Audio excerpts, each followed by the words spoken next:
último minuto.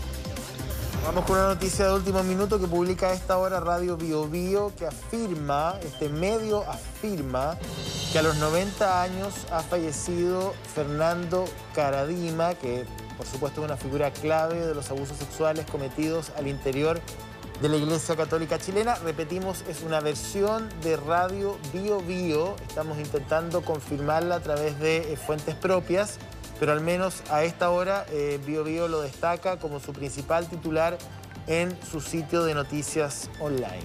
José, recordemos que Fernando Karadima fue uno de los sacerdotes más poderosos de la Iglesia Católica en las últimas décadas. Él lideraba la conocida Iglesia del Bosque, fue denunciado por abusos sexuales, abusos de poder de toda índole. Fue reconocido después de un esfuerzo de muchos años de sus víctimas. Se reconoció judicialmente que efectivamente las denuncias de los jóvenes eran ciertas y la Iglesia Católica, a través del derecho canónico, lo obligó a dejar todo el ejercicio del sacerdocio. No podía hacer misas públicas, llevaba ya varios años viviendo fuera de la iglesia. Sin duda, uno de los cambios en la cultura de la transparencia que se ha intentado dar en este país en pos de los abusos sexuales cuando los responsables son sacerdotes es la historia de Fernando Karadima. Sí, Paulina, solo una distinción porque hubo un juicio de la Iglesia del Vaticano. Un juicio canónico. Un juicio canónico, pero la justicia civil, por decirlo de alguna forma, no lo enjuició desde el punto de vista de que los delitos prescribieron y eso generó una enorme polémica respecto de poder modificar los años en los cuales puede prescribir un delito sexual de esta característica. No, solamente quiero agregar antecedentes que se publican a esta hora ya a medida que avanza la mañana. El deceso se produjo durante la madrugada, a eso de las 3 de la mañana, en el hogar San Juan de Dios y se desconoce a esta hora cuáles fueron específicamente la causa de muerte, pero hace algunas semanas atrás Fernando Karadima había concurrido de urgencia, de hecho, al Hospital Clínico de la Universidad Católica. En ese momento se intentó hospitalizar, pero no pudo hacerlo porque no había camas disponibles, debido, por supuesto, que a la pandemia. Y en aquella oportunidad quería ver a un cardiólogo. Al parecer había un cuadro cardíaco que le arrastraba desde hace bastante tiempo. Y probablemente algunas fuentes que no son identificadas a esta hora por este medio ni por otros que a esta hora publican la información, dicen que eventualmente podría haberse debido a una situación de índole cardíaca. José, agregarlo a lo que decía Roberto. A ver, Fernando Karadima, si bien no fue condenado por la justicia penal porque los casos estaban prescritos, sí se estableció una verdad jurídica. Fernando Karadima, ante la justicia, sí cometió delito de manera reiterada, realizando abuso de carácter sexual y otras índoles en el contexto de los abusos en la Iglesia Católica.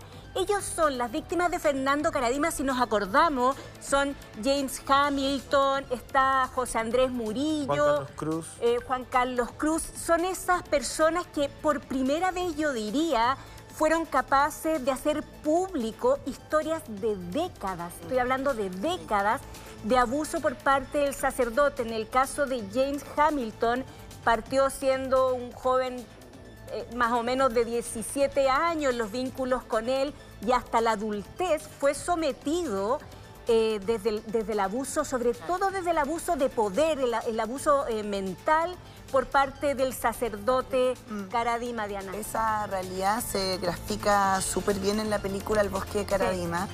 Por si ustedes tienen ganas de adentrarse un poco en esa historia, James Hamilton ha dicho que el personaje de Benjamín Vicuña no está basado, no es exactamente su misma historia, pero ahí se ve un poco lo que relatas tú, Paulina, de cómo él fue víctima de abuso sexual desde que era escolar hasta que ya estaba casado y había formado una familia. Y no solo abusaba mentalmente de él, sino que también de su mujer. O sea, ejercía tal nivel de dominio de las mentes de los jóvenes, los separaba de su familia, generalmente familias que tenían algún tipo de disfuncionalidad para apoderarse de ellos y poder abusar de distintas maneras frente a los jóvenes. La Iglesia Católica, por años, no quiso oír las denuncias de las víctimas. Por años, y nosotros hemos sido testigos como periodistas de esa suerte de dejar pasar por parte de la Iglesia Católica.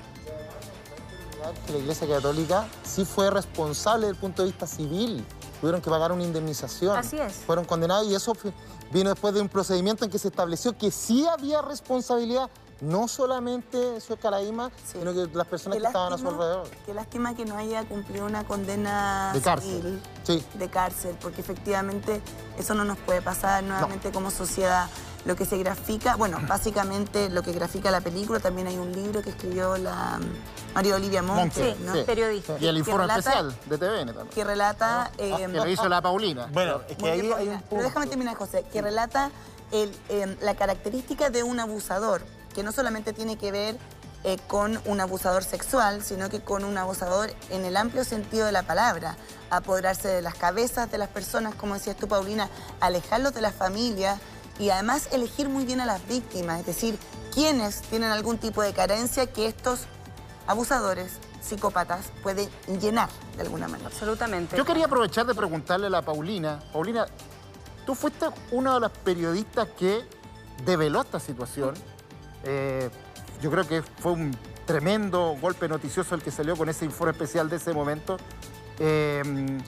¿Cómo se llegó a esta información? Yo me acuerdo, yo trabajaba en TVN también en ese tiempo y fue un tema súper delicado, súper complejo. Me acuerdo que nosotros sabíamos que ustedes en Informe Especial en ese momento estaban en algo delicado, sensible, grande. ¿Cómo se llega a esa información finalmente para sacar ese reportaje? Esto era el año 2010, si no me equivoco. 2010, sí. Fue muy complicado porque de verdad estábamos hablando de uno de los sacerdotes más poderosos.